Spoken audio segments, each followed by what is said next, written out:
evening or good afternoon, everyone. Thank you so very much for coming.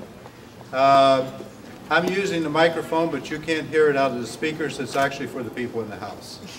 So I'm not as crazy as I look. Well, maybe that's debatable. I do want to introduce Sharon DeSantos. So she'd like to welcome us here, and it's my pleasure to do so. Sharon. Thanks, Jim.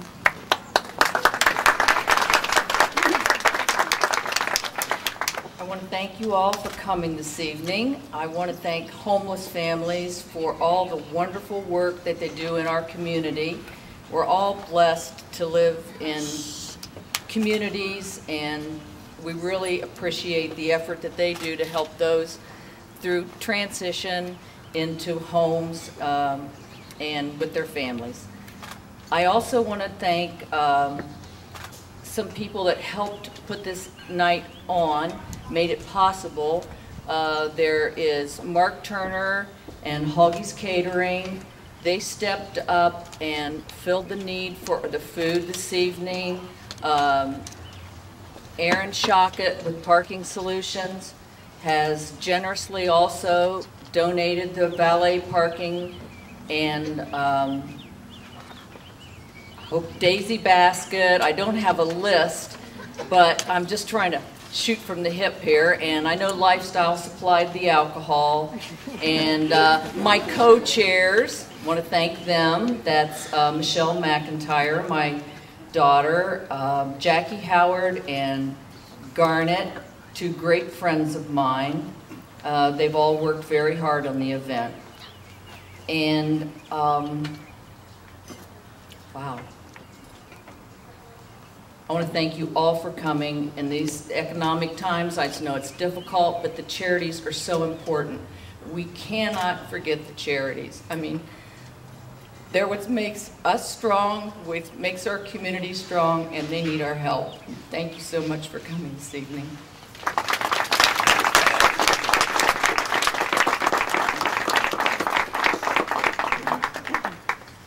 Well, thank you, Sharon.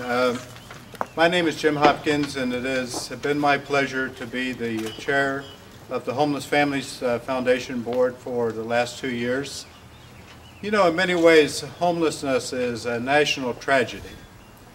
We know the causes, and to date, we have not been able to prevent homelessness. When you add the factor of children, it becomes even more tragic. And that's where the Homeless Families Foundation comes in.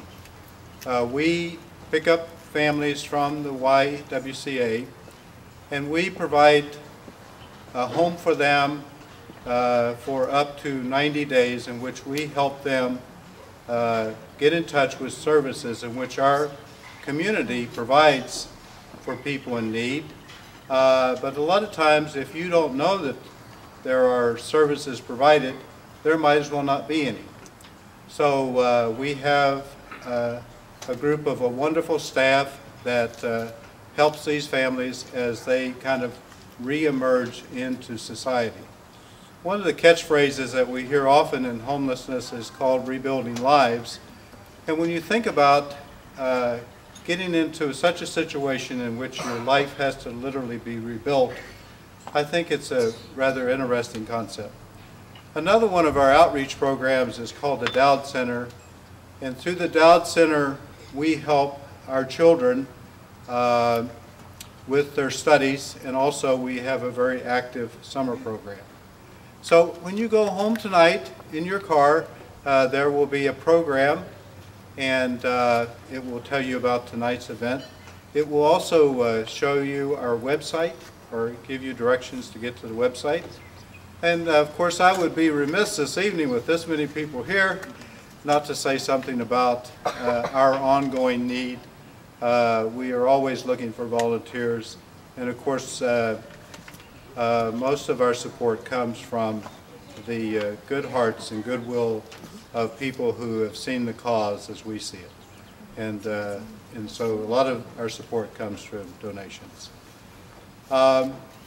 Now it's my distinct pleasure to introduce to you our Executive Director. Adrienne Corbett has been with the foundation for 3 years. She is a tireless worker for our families and is very knowledgeable of the community and enables them to find the services that they need. She does an incredible amount of work for us, and you know, I can't go on and on because when the review comes she'll want a raise. So I have to really be careful here of what I say. I'm writing it's on film. She's just an incredible asset to the organization, so please welcome with me Adrienne Corbett.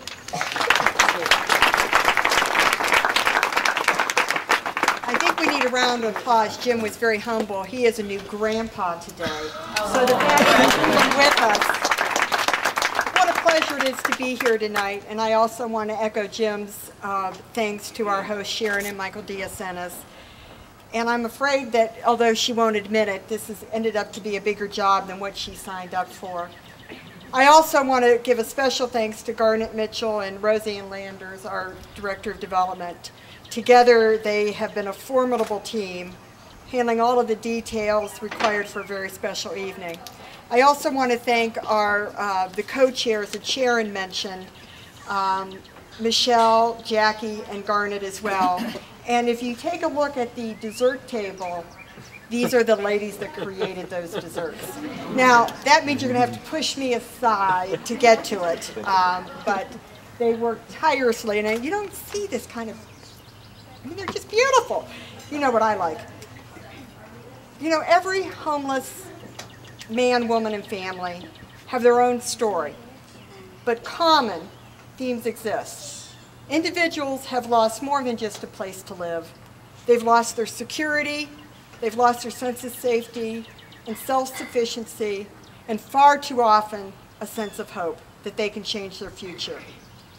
Our children, who are the true innocent victims of homelessness, are especially vulnerable. Unfortunately, there are many uninformed people who still believe that homelessness is caused by a character flaw, while others think that it's just a fringe issue that doesn't touch their lives. In these economic times, I think all of us know people that are suffering one way or another, and that there are many, many, many hundreds of people in our community that are literally our heartbeat away from homelessness.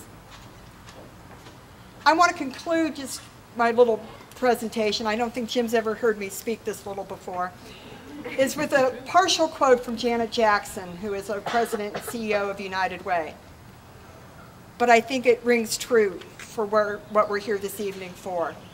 Your presence here tonight, your generosity, tells me that you too believe that from a moral perspective, it is unacceptable in our community to have family, friends, and neighbors who are hungry, without shelter, who live in fear of physical harm. Our vision is a community in which everyone has aspirations, resources, and opportunities to reach their fullest potential. It is a pleasure for me tonight to introduce to you Lou Seipel. Lou is a 29-year member of the United Methodist Clergy. Since her ordination in 1983, she has served in a variety of church settings, from churches as small as 35 members to those with over 1,000. She is now under a special appointment with Community Properties of Ohio, which focuses on transformational programming for low-income residents. Lou is the director of the nonprofit arm of this agency, Community Properties Impact Corporation. Among her responsibilities are the trainings of Bridges Out of Poverty, Getting Ahead classes, and the Circles Initiative. And she is a member of our board. But more than that, Lou is one of the warmest, kindest people I have ever met. The first time I met Lou at a breakfast meeting, I wanted to tell her my life story. Then I wanted her to come home with me, but she said she couldn't because she has this husband and these sons and all of these other responsibilities.